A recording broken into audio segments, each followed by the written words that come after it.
So if you've decided you're moving to Florida, smart move. But now comes the question that no one actually helps you to answer. Which city do you actually pick? Florida is not just one place. Miami's not Tampa, Sarasota is definitely not Jacksonville, and Orlando is its own universe entirely. And picking up the wrong city could cost you tens, if not thousands of dollars, years of your life in traffic you weren't even prepared for, and I'm gonna save you from all of that. I moved here from New York, and I've helped dozens of families make this exact decision. And in this video, I'm gonna go head to head with 5 Florida cities: Tampa Bay, Miami, Orlando, Jacksonville, and Sarasota, across every category that actually matters when you're relocating. Here's the part that might surprise you. I'm gonna tell you when Tampa is not the right answer, because I'd rather you make the right decision than move here and actually regret it. If that sounds like the kind of content you've been looking for, then stick around. This is going to be the most useful 20 minutes you spend on your Florida research. So let's go. All right, let's talk about Miami, the 305, the city that shows up in every movie, every rap song, every fantasy about Florida living. Ocean Drive, South Beach, the Art Basel, the Brickell skyline glowing at night over the Biscayne Bay. I get it. I've been there. It is genuinely one of the most electric cities in this country. Because the reality is this: it's a lot more complicated than the highlight reel. You gotta really think about cost of living. Miami is effing expensive. Miami-Dade County, the median price is $585. But the city of Miami is sitting at $675,000, and that's across the entire county. So if you want to be anywhere near those neighborhoods that made Miami famous, like Brickell, Coconut Grove, Coral Gables, South Beach, just to name a few, you're looking well north of $1 million for a detached home. And condos are even more accessible. So rents are equally aggressive. A 2-bedroom apartment in a decent Miami home is gonna run you anywhere between $2,800 to $3,500 a month. And that's before utilities. And before the general premium that comes with being in one of the most high demand metros in the country, the cost of living beyond housing is also higher. So you gotta think about your groceries, your restaurants, all types of different services. Miami's prices are super high because it comes with the premium of living there. Now let's talk about the job market. Miami has quietly transformed into one of the top financial and tech hubs in the country.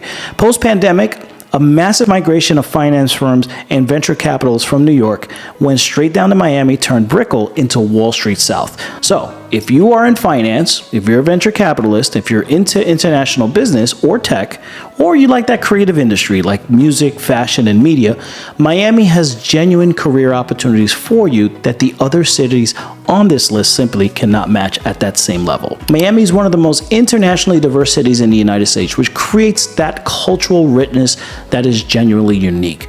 When you come and talk about weather and risk, this is where I have to be super direct.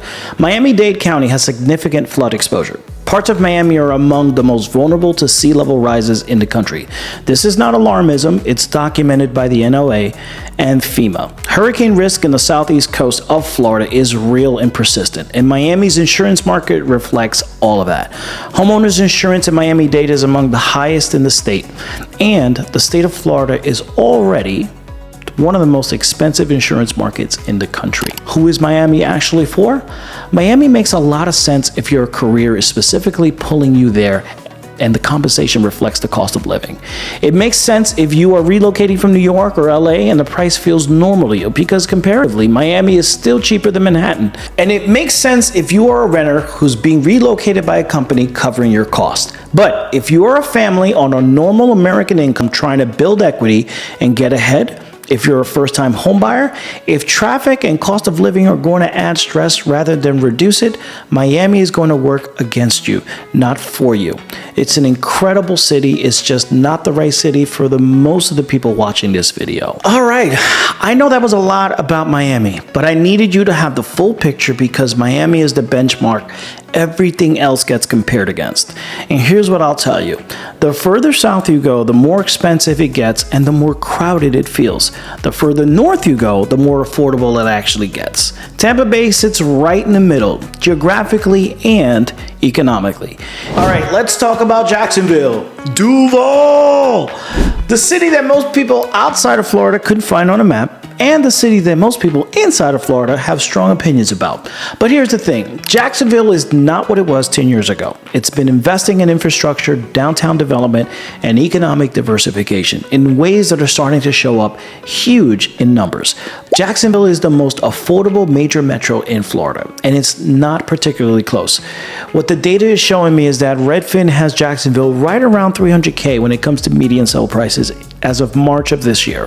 When I look at the MLS, the data is showing me $315, so they're particularly very close. So let me say that again, because if you're coming from the Northeast or the Midwest, that number is going to change the way you think about this whole entire conversation. In Jacksonville, a first-time buyer or a starting salary can actually buy you a house. A 4-bedroom home in a solid neighborhood is achievable for the same budget that gets you a 1-bedroom condo in Miami. That's right, a 1-bedroom condo. Job market. Jacksonville surprises people here, and it shouldn't. It's the financial services capital of Florida. Bank of America has a massive operations here. The military economy is significant here too.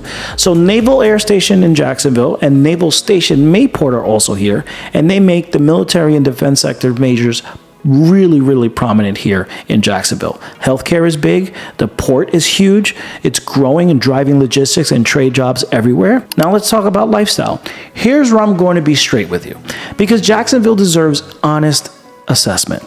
The lifestyle is developing. The downtown Riverside and Avondale neighborhoods are generally cool, walkable. The St. Johns River is beautiful. The beaches, Ponte Vedra, Neptune Beach, Atlantic Beach are legitimately beautiful and far less crowded than the Gulf Coast beaches at peak season. But the city is enormous. Jacksonville is the largest city by land area in the contiguous United States, which means it sprawls, and that sprawl means driving, a lot of driving. When it comes to school, Duval County Public Schools have strong schools in specific areas. Mandarin, Ponte Vedra Beach, the beaches community. The district has been investing in improvement year in and year out. So overall, it's a very mixed picture. Now, when it comes to weather and risk, North Florida is different compared to the Gulf or the Southeast Coast. You still get hurricane risk, but the Gulf Coast storms they track that threaten Tampa Bay typically don't really honestly hit anything when it comes to Jacksonville. Flooding risk exists, but varies heavily by the neighborhood. You need to do your flood zone homework whenever you're going to buy. So the winters are slightly cooler than the South or Central Florida. Who is Jacksonville actually for? A first-time home buyer who needs to maximize square footage and value. A remote worker on a budget who can live anywhere and prioritizes financial runway over lifestyle amenities. Someone in financial services, someone that's in defense or in the healthcare sector. Someone who generally wants quieter, more southern pace of life with beach access without the crowds.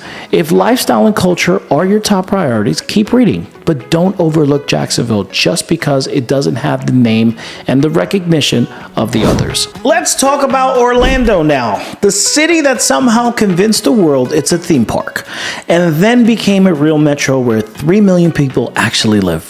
Orlando is genuinely complicated to evaluate because the theme park economy shapes everything. The infrastructure, the traffic, the cost of services, the culture. But underneath the Disney magic, there's a real city with a real economic depth that most people completely overlook. So let's talk about cost of living. Orlando's median home price right now is running right around $375,000 to $410,000. More expensive than Jacksonville, a little less expensive than Tampa proper. DR Phillips, Winter Park, Lake Nona, you're looking at $450,000 and up in these areas. And a word about the tourism premium. Living near the theme park corridor means everything costs more. Your restaurants, your groceries, any types of services, because the entire economy is designed to extract revenue from visitors who have no frame of reference for what things actually cost. When it comes to the job market, here's where people underestimate Orlando. Yes, you got Disney, Universal, SeaWorld, and the broader hospitality industry are massive employers. But there's a second economy underneath all of that goes unnoticed. So Lockheed Martin has a major presence in Orlando. Aerospace and defense, Siemens, the Veterans Administration has a significant Orlando presence, and Lake Nona. the medical city development in Southeast Orlando, is one of the most interesting healthcare and life sciences clusters in the entire country. So let's flip over to lifestyle. Let's talk about the obvious upside. If you have kids between the ages of 4 and 14, Orlando may be the most entertaining city in the world because there's always something new. But if you're past that, Orlando's lifestyle identity is harder to pin down. The restaurant scene is strong and it's been improving for years. Now, let's talk about the weather. Orlando is landlocked in central Florida, literally smack in the middle. Lower direct hurricane exposure than the Gulf or Southeast Coast cities, but central Florida is the lightning strike capital of the United States. So summer afternoons, you get all of those thunderstorms that are daily that are intense and fast. Flash flooding can be serious. You trade Gulf hurricane and exposure for a different set of weather considerations. Let's go over to schools. Orange County public school systems have excellent options, particularly in Winter Park, D.R. Phillips, and the Lake Nona area. It's a large, diverse district and quality varies. School research by specific neighborhood is essential. So who is Orlando actually for?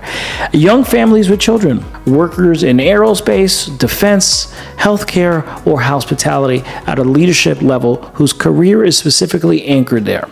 Remote workers who want a central Florida location with good airport access, because why? Orlando International is a world-class airport.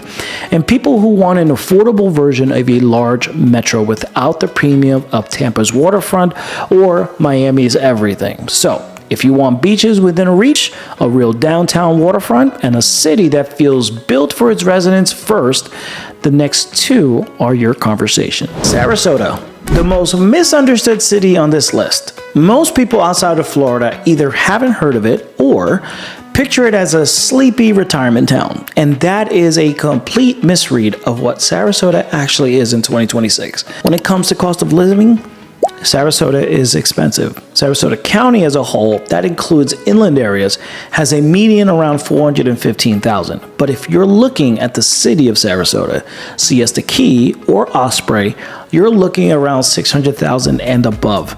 The number depends heavily on exactly where you're buying.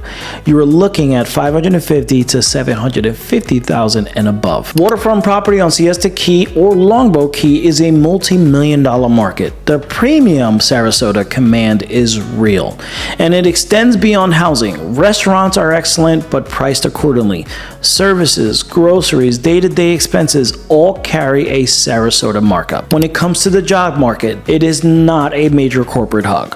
The local economy is built around healthcare, tourism, arts, and retail. Remote workers have flooded into Sarasota over the past couple of years, which has expanded the professional community. But if you need to be physically employed in a white-collar career, your options are going to get narrower than in Tampa, Orlando, or even the Jacksonville area. When it comes to lifestyle, this is where Sarasota earns every dollar of its premium. Siesta Key Beach is repeatedly named one of the best beaches in the entire country, and it deserves it. The sand is composed of fine quartz crystals and they stay cool even in the summer heat. And the Gulf water is warm and clearly in a way that consistently shocks people day in and day out. It's not a stretch to say it is among the most beautiful beaches on the east coast of the United States.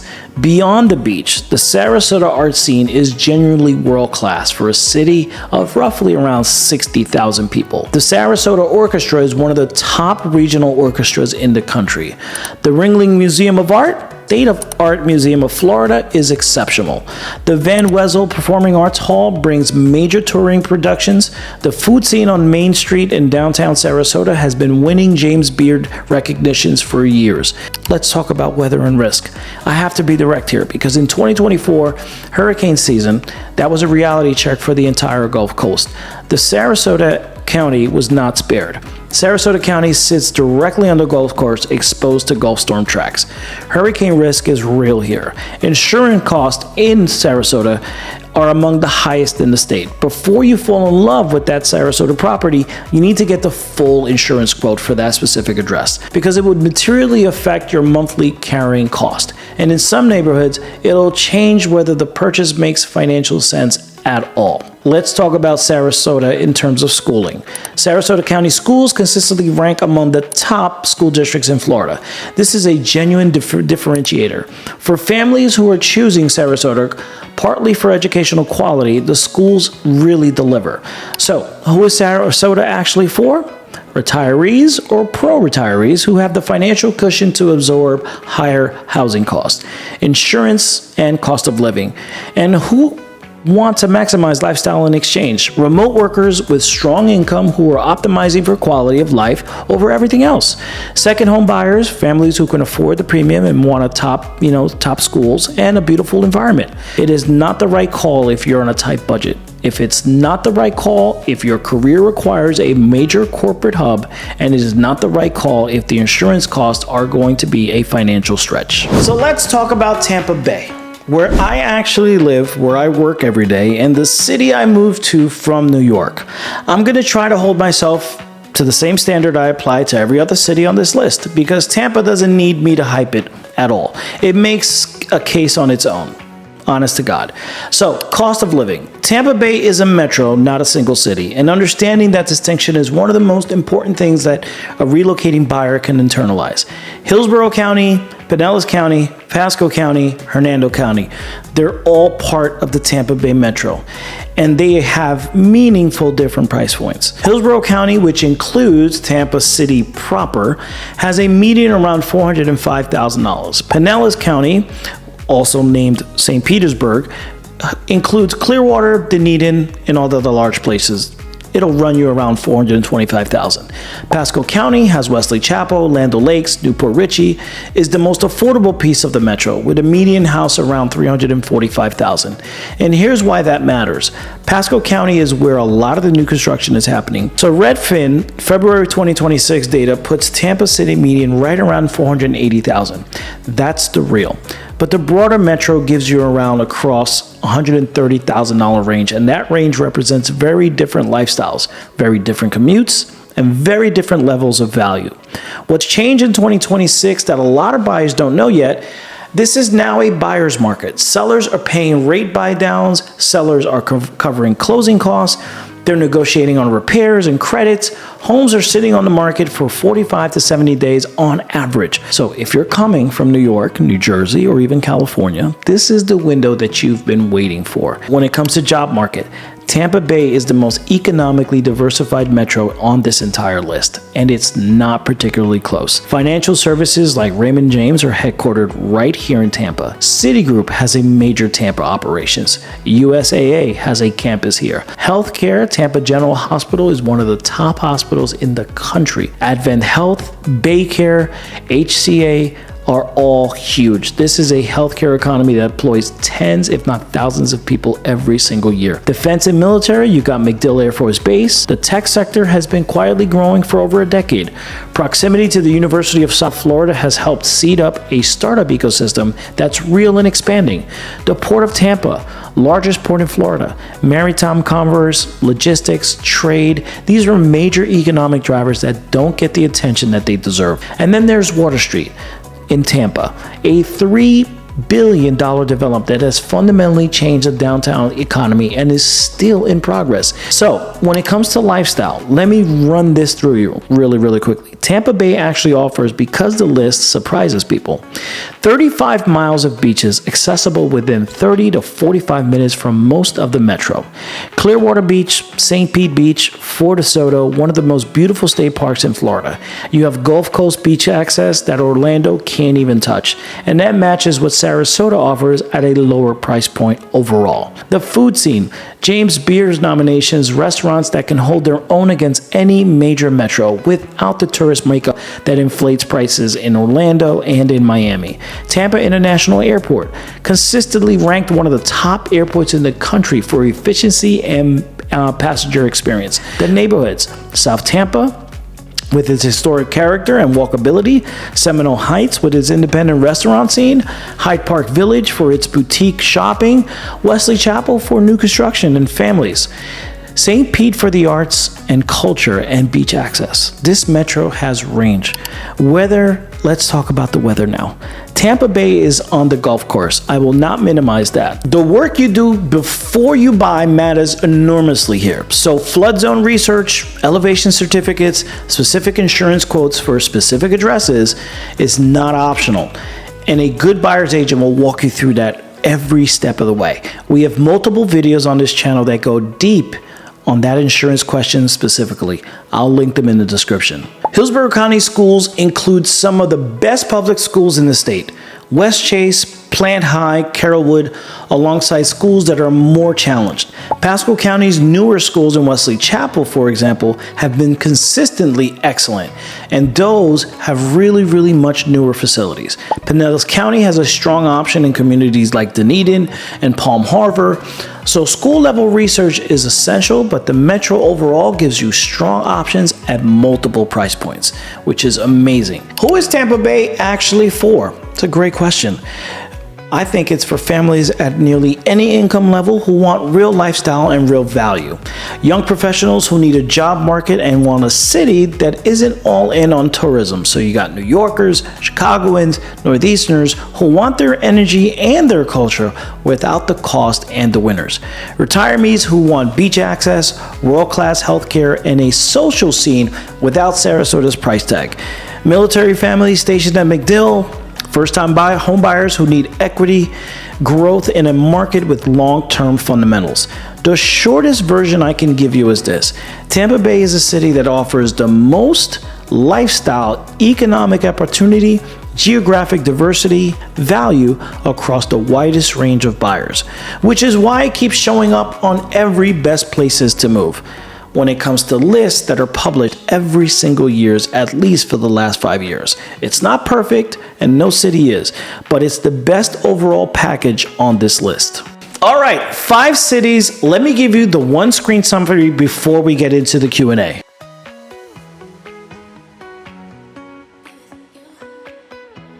That table is going to be in the descriptions. Screenshot it, save it, share it. It took me years of living and working in this market to put that thing together. Now, let's get back into the questions, because after watching a comparison like this, the real questions are just getting started. Okay, Q&A time. These are the actual questions I hear from buyers after they've done their research and they're still not sure. Let's go through them one by one. So what does homeowner insurance actually cost in Tampa Bay, and should it scare me away? I'm going to lead with this one question because it's the question that creates the most confusion and I believe the most fear. And I think both have that confusion, and the fear are often based on incomplete information. So here's the honest picture.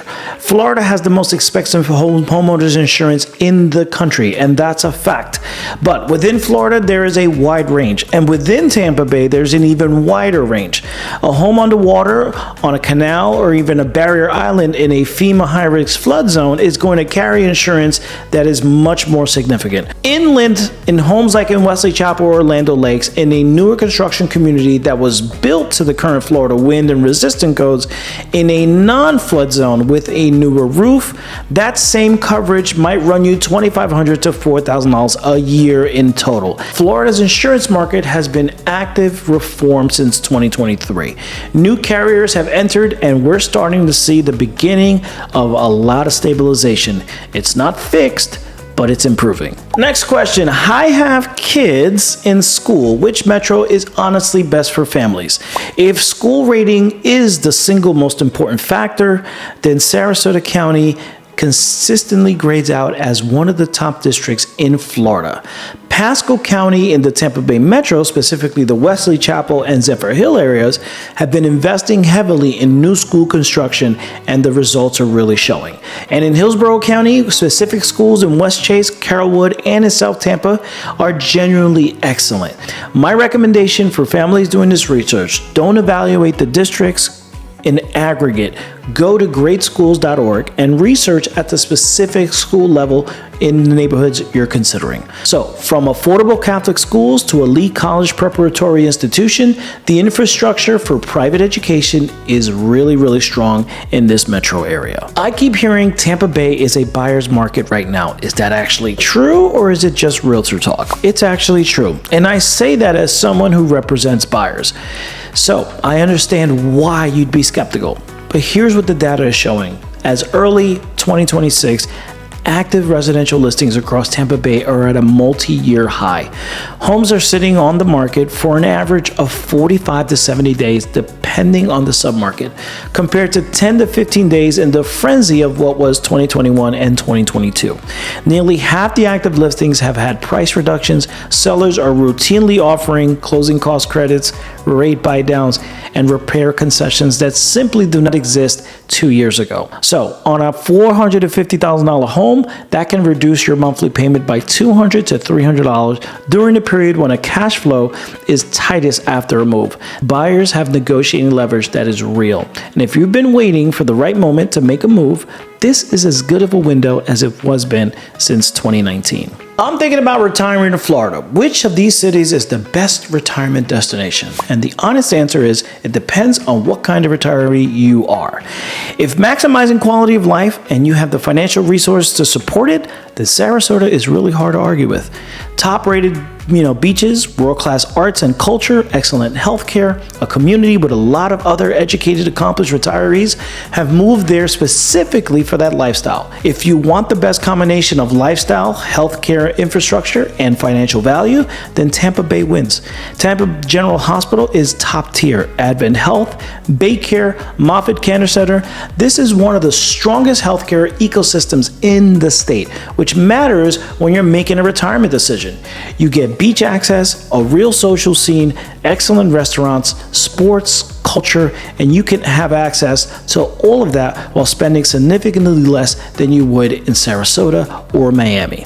If you want absolute affordability and you're willing to trade some lifestyle amenities for financial runway, then Jacksonville deserves a serious look for retirement. Healthcare infrastructure is improved and the beaches are generally nice. Traffic and commute. Which of these cities is the worst, and how does Tampa Bay actually compare? The million-dollar question. Let me be honest and with everyone right now. Florida's traffic is real and it's everywhere. The state has grown by the millions when it comes to people over the last decade. And the road infrastructure honestly has not kept pace. Anyone who tells you otherwise is selling you something. That said, there's a significant range on this list. Miami, for example, is the most intense. You have I-95 and the Palmetto Expressway are among the most congested corridors in this country. Orlando's I-4 is no joke either. The stretch between downtown and the Deep Park corridor is consistently ranked among the most dangerous and congested highways in the country by multiple metrics. Jacksonville, being the largest city by land area in the contiguous U.S., means you often have long distances to cover even when the roads are not technically congested. Sprawl is its own form of commute tax. Tampa, and I'm going to give you the real talk, traffic on I-275 through downtown and on I-4 heading towards Brandon and on Howard Franklin Bridge during peak hours is genuine. The bridge situation, Tampa Bay has limited crossing points, and those are the pressure points during rush hour. I'm not going to pretend that Tampa traffic is mild, but Tampa is building. Tampa traffic is real, but it's manageable if you're strategic about where you live relative to where you work. For hybrid and remote workers, and a significant number of Tampa Bay buyers are hybrid or remote, this becomes much less of a daily factor. So, the metro that surprised me most on commute quality is the St. Petersburg commute. Once you're in St. Pete, it's remarkably navigable. The city is designed better than honestly the internal circulation than Tampa proper. What budget do I actually need to buy a home in Tampa Bay in 2026? So, at $300,000 to $350,000, this gives Pasco County territory. So that's Wesley Chapel, Land O'Lakes, Zephyr Hills, primarily new construction, townhomes, or older single-family homes. At $400,000 to $500,000, this is a sweet spot for the Tampa Bay market right now. In Hillsborough County, you're getting established neighborhoods, good school zones, existing single-family homes. In Pasco County, you're getting newer construction with way more square footage. At $500,000 to $700,000, you're in Wesley Chapel's higher-end new construction. South Tampa, West Chase, parts of St. Pete, parts of even Clearwater. This is where the lifestyle amenities really start layering in. Above $700,000, you have South Tampa's waterfront, Palma Seia, Davis Islands, the Gulfront properties in Pinellas. These markets still have a very high motivated seller right now. The correction has hit the upper end of the market as well, and there are genuine opportunities everywhere. Before I let you go, if you want to see the relocation process from start to finish through a real family's eyes, I just published a video about a New York family that moved to Tampa Bay. Every decision, every challenge, everything that happened, that is right here. Thank you for spending this time with me. I'm Chris Alfaro with the best of Tampa Bay Now, and I'll see you in the next one.